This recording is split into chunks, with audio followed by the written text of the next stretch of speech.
इस कार्यक्रम के प्रायोजक हैं Bharat test house, Indian astro science, Singhal's men's wear, Shri Khatu Shyam Delhi Dham. नमस्कार, आप देख रहे हैं MMPV आवाज का खास कार्यक्रम मेरा क्षेत्र मेरा नेता और मैं हूं आपके साथ अनामिका।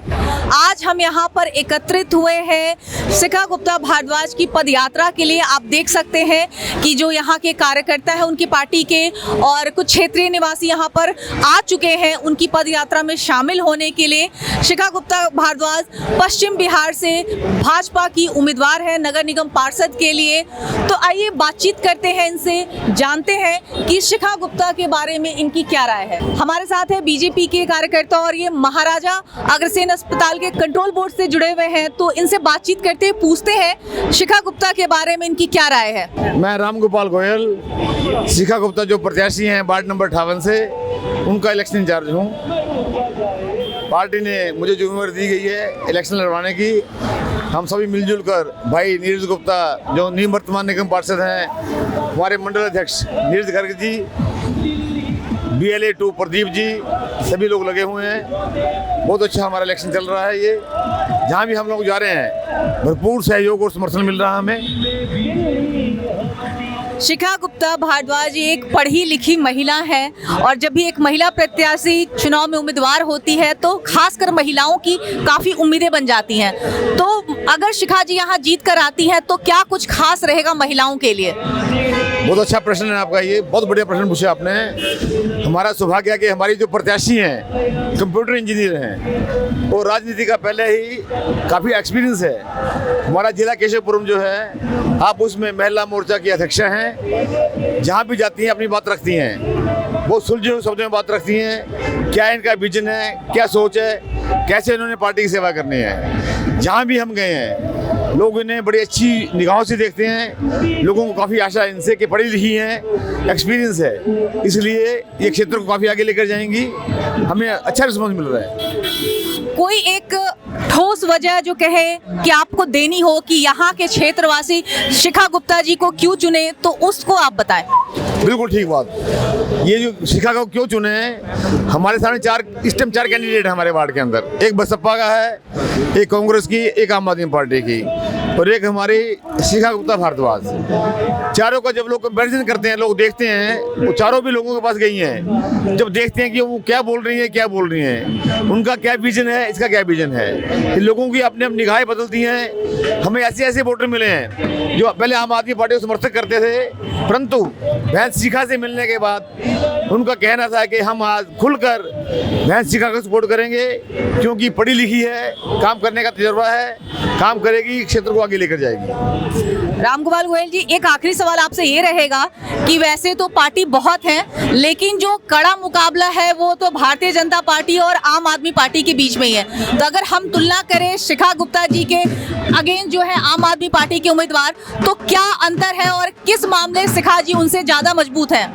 बहुत अच्छा प्रश्न है आपका। आपने कहा है मुकाबला, मैं समझता हूँ दिल्ली में कहीं मुकाबला नहीं है, खासकर हमारे वार्ड में, वार्ड नंबर 58 सरस्वती विहार, यहाँ कोई मुकाबला नहीं है। कारण क्या है उसका, लॉजिक है उसका। जो उर्मिला गर्ग वहाँ से इलेक्शन लड़ रही हैं वो हाउस वाइफ है, हाउस लेडी है। खुद अपने मुंह से क्या बोलती हैं वो, मेरे पति देव अश्विनी जी ये पॉलिटिकल आदमी हैं, ये काम करेंगी, मैं इनके साथ रहूँगी। हमारी प्रत्याशी क्या बोलती है, अपना कार्यालय में खुद चलाऊँगी, मेरे घर वाला कोई दखलंदाजी नहीं करेगा, मैं खुद अपने आप पे डिपेंड हूँ, मैं खुद काम करती हूँ, मैं सक्षम काम करने में। लोगों को ये बात अपील करती है, हर आदमी ने इस बात का बड़ा उत्साह से प्रसारण किए, बढ़ाया ये, तो इसलिए हमें वोट मिल रही है, लोग बहन शिखा को आगे बढ़ा रहे हैं। नहीं, उम्मीदें उनको तो चुनाव जीतने की है, पर जनता को उनसे बहुत उम्मीद रहेंगी, क्योंकि जिस हिसाब से यहाँ विकास कार्य वार्ड में हुआ है तो आज उनके पीछे एक बहुत अच्छा कार्य क्षेत्र तैयार होकर रखा हुआ है और उनको आगे बढ़ना है और जीतने के बाद उनको काफ़ी मेहनत करनी पड़ेगी। लेकिन ये बात ज़रूर है कि जीत सुनिश्चित है। देखिए, आरोप प्रत्यारोप तो चलते रहेंगे और हमें ये पता है कि आम आदमी की पॉलिटिक्स कितनी गंदे लेवल पे जा चुकी है। जब इंफ्रास्ट्रक्चरल डेवलपमेंट 15 साल में बढ़ चुका है, पॉपुलेशन बढ़ चुकी है, तो कूड़े का निवारण भी इसी तरह हो पाएगा। और मैं तो कहता हूँ कि दूसरी तरफ अगर हम कहें कि जी पॉल्यूशन, तो वो पॉल्यूशन की बात क्यों नहीं करते? आज तो पंजाब में उनकी सरकार है, आज उन्होंने पोल्यूशन का क्या करा? मैं एक आम नागरिक की तरफ से पूछता हूँ कि मेरी गाड़ी का वैलिड पोल्यूशन कंट्रोल सर्टिफिकेट है मेरे पास, पर मैं अपनी गाड़ी एक हफ्ते तक चला नहीं पाया। उसका कारण ये कि पोल्यूशन लेवल बढ़ गया। तो पोल्यूशन लेवल कैसे बढ़ा? क्योंकि इसको ये रोक ही नहीं पाए। पुराली जल रही है, पुराल सारी जल रही है, और बहुत सारी समस्याएं हैं। तो ये तो गंदी राजनीति कर रहे हैं। इनका राजनीति क्षेत्र में होना एक बहुत ही हम सबके लिए दुर्भाग्य का प्रतीक है। मैडम, आपके चैनल के माध्यम से बताना चाहूँगा कि शिखा गुप्ता भारद्वाज जी को जो कैंडिडेट दिया हमारे भारतीय जनता पार्टी ने, वो एक ऐसी कैंडिडेट सबको पता है कि शिक्षित हैं, अच्छी सोच रखती हैं, और सबसे बड़ी बात है कि जो क्षेत्र की समस्याएं हैं उनके भली भांति परिचित हैं। वो हमें चाहिए क्या? हमें तो सिर्फ यही चाहिए कि जो प्रत्याशी पार्टी ने हमें दिया है वो क्षेत्र की समस्याओं को समझे, जाने और उनका निदान करे। तो वो प्रत्याशी हमारे बीच में है, कंप्यूटर इंजीनियर हैं पेशे से, और जॉब छोड़कर आज वो समाज सेविका के रूप में पार्टी ने हमारे बीच में भेजा है। हम सब कार्यकर्ता और क्षेत्र के लोग इस चीज़ से बहुत खुश हैं। शिखा जी के बारे में हम सभी जानते हैं कि वो पढ़ी लिखी और होनहार महिला हैं। इसके अलावा अगर उनके कुछ गुणों की बात करें तो आप उनके बारे में क्या कहना चाहेंगे? भारतीय जनता पार्टी जिला केशवपुरम की महिला मोर्चे की अध्यक्ष हैं, और जैसा कि हमारी भारतीय जनता पार्टी में एक चाय वाला भी प्रधानमंत्री बन सकता है, तो ये पढ़ी लिखी शिक्षित है, और इस क्षेत्र की जनता ने भली भांति पहचान लिया है इनको। इनकी सुनिश्चित कर दी है कि आप पढ़ी लिखी, समझदार और क्षेत्र का विकास कराने में हमारे लिए अग्रिम रहेंगी। इसलिए क्षेत्र की जनता इनको पूर्ण समर्थन दे रही है।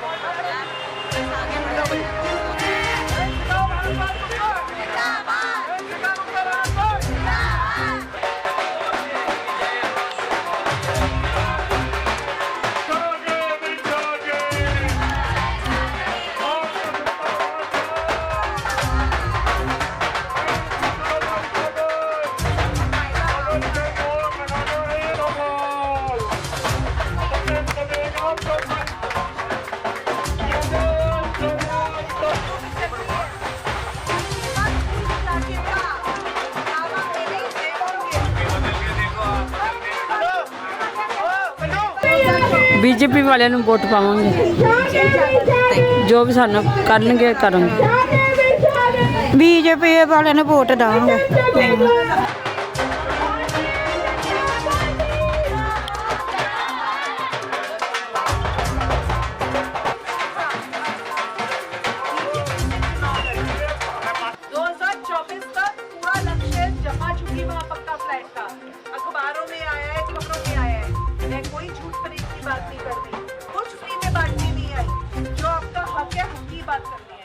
सर, सबसे पहले तो पूछूंगी यहाँ पर कितने समय से आप रह रहे हैं?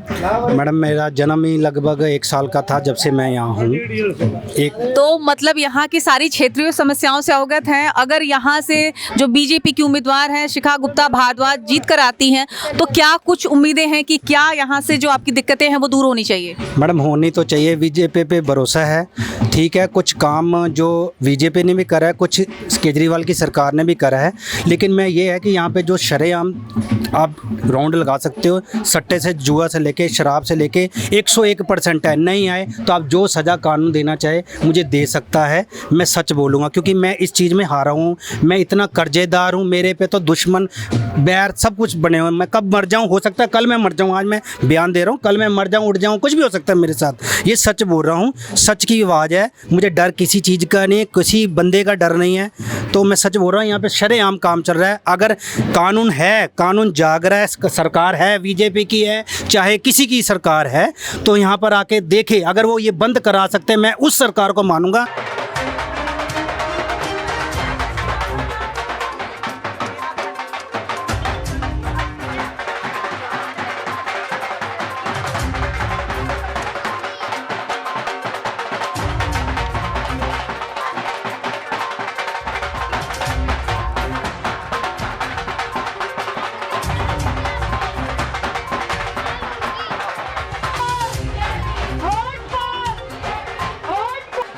मोदी जी की सरकारें हैं, वहाँ पे पक्के मकान बन रहे हैं। दिल्ली में भी शुरू हुए।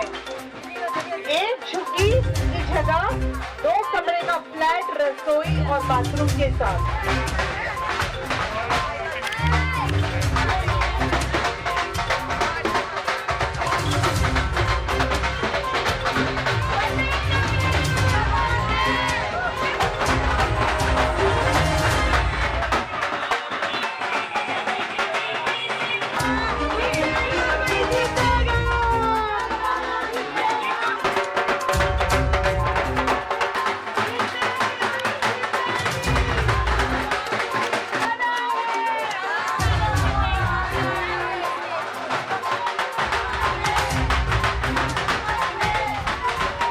देखिए बहुत बेसिक सी समस्याएं हैं यहाँ पर जो एमएलए साहब ने कभी देखी ही नहीं, और मुझे लगता है अब हमें अपने दायरे से बाहर आना पड़ेगा। अगर सामने हम टूटी की तरफ ही देखें, ज़बरदस्ती पानी बह रहा है, अरे फ्री में कुछ नहीं है, यहाँ की जनता भी ये मान गई फ्री में कुछ नहीं है। एक सीवर भी नहीं डाल सके अगर एमएलए साहब इतने सालों से यहाँ पर एमएलए बन के आ रहे हैं। लोगों ने इतना विश्वास जताया एमएलए साहब पर, सत्येंद्र सिंह जी जैन जी पर, उनको अपनी जेल की कुर्सी संभाल दी थी, अब वो बेचारे इनकी तरफ क्या देखते। ऐसा कहा जाता है केजरीवाल जी के बारे में कि वो यहाँ के जो गरीब जनता है उनको एक फ्री की कहते अफीम चटा देते हैं और फिर उनका जो कहते हैं 5 साल उनकी सरकार जो है शोषण करती है। क्या कहना चाहेंगी उसके बारे में? देखिए पहले तो जिस मानसिकता में ये है, मैं उस मानसिकता को धिक्कार देती हूँ कि फ्री की अफीम चटाने से अगर वोट बटोरते हैं तो आप मतलब लोगों के सेंटिमेंट्स के साथ, इमोशंस के साथ खेलते हैं। और फ्री में मिलता क्या है? फ्री में तो जैसे मैं अभी यहाँ पे बात कर रही थी, फ्री में तो लोग कह रहे हैं शादी ब्याह में रोटी भी नहीं मिलती, फ्री में गंदा पानी। हम इतने फुकरे नहीं हो गए हैं कि हम अपने बच्चों को गंदा जहरीला पानी पिलाएंगे जो केजरीवाल जी फ्री के नाम पे अगर कहीं गलती से भेज देते हैं तो आ रहा है। वैसे तो आ नहीं रहा है, लेकिन अगर आ रहा है तो जहर से बदतर पानी आ रहा है। और फ्री की बिजली नहीं है यहाँ पर, सब अपनी झुग्गी के मालिक को बिजली का बिल दे रहे हैं, क्योंकि झुग्गी का मालिक भी बिजली का बिल दिखाता है इन्हें। और जितने लोग फैक्ट्रियों में काम कर रहे हैं, यहाँ पे कितने मजदूर ऐसे हैं जो पास में इंडस्ट्रियल एरिया में फैक्ट्रियों में काम करने जाते हैं, उनकी तनख्वाह कितने सालों से नहीं बढ़ी, सिर्फ वो केजरीवाल जी की देन है। क्योंकि कमर्शियल मीटर जो उन्होंने इतने भयंकर रूप से बढ़ाए हैं, फैक्ट्री का मालिक उसकी अपना बिजली का बिल भरेगा या इन कामगारों की तनख्वाह बढ़ाएगा। फ्री कहाँ है कुछ? फ्री तो बस केजरीवाल जी की जेबें भरी जा रही हैं मुफ्त में, ना उन्हें कुछ करना पड़ रहा ना वो कुछ करते, एक फाइल साइन नहीं करते, एक प्रोजेक्ट शुरू नहीं करते, बस अपनी जेबें भर रहे हैं। देखिए सबसे ज़्यादा जो ज़रूरी है यहाँ पर वो है सफाई व्यवस्था। अगर आपने देखा होगा, आप भी यहाँ पे क्या कहते हैं हमारे साथ पदयात्रा के अंदर शामिल हुए हैं, जगह जगह यहाँ पे सीवर ओवरफ्लो कर रहा है। जो सीवर है वो दिल्ली सरकार के अंडर आता है, दिल्ली जल बोर्ड के अंदर आता है। समस्या दिल्ली के अंदर ये है कि अधिकांश लोगों को ये नहीं पता कि जो सीवर है वो एमसीडी का पार्ट नहीं है। लोगों को यही लगता है कि वो भी एमसीडी का पार्ट है, तो इसलिए कई बार कहीं ना कहीं उनका गुस्सा कई बार हमारे पार्षदों पे निकल जाता है। लेकिन समस्या ये है कि जितना भी पानी ओवरफ्लो हो रहा है सीवर का, वो लोगों के घर में आ रहा है, और जो यहाँ पे पानी की लाइनें डली हुई हैं वो उसी सीवर से होती भी आ रही हैं, और वो जो लाइनें हैं वो गल चुकी हैं। तो जब बंदा पानी पीता है तो उसी सीवर का पानी उनके घरों में पीने के लिए भी आ रहा है और वैसे भी बह के घर पे आ रहा है। तो हमारी जो इसके अंदर सबसे पहली प्राथमिकता है वो ये रहेगी कि जैसे आपने देखा है कि एमसीडी है, एमसीडी को केंद्र सरकार अपने अंडर डायरेक्टली ले रही है, तो हमारी कोशिश ये रहेगी कि जो ये सीवर है वो दिल्ली जल बोर्ड का पार्ट है, बट स्टिल हमारा कॉर्पोरेटर जब जीत के आएगा यहाँ पे, अवश्य जीत के आएगा, क्योंकि एक तरफा है ये वाला वार्ड, कोई इसमें दो राय नहीं कि हम जीत के नहीं आएंगे। तो जीत के आगे हमारी सबसे पहली जो प्राथमिकता रहेगी वो यही रहेगी कि किसी भी तरह इस सीवर लाइन को हम दुरुस्त करें। इस कार्यक्रम के प्रायोजक हैं Bharat test house, Indian astro science, Singhal's men's wear, Shri Khatu Shyam Delhi धाम।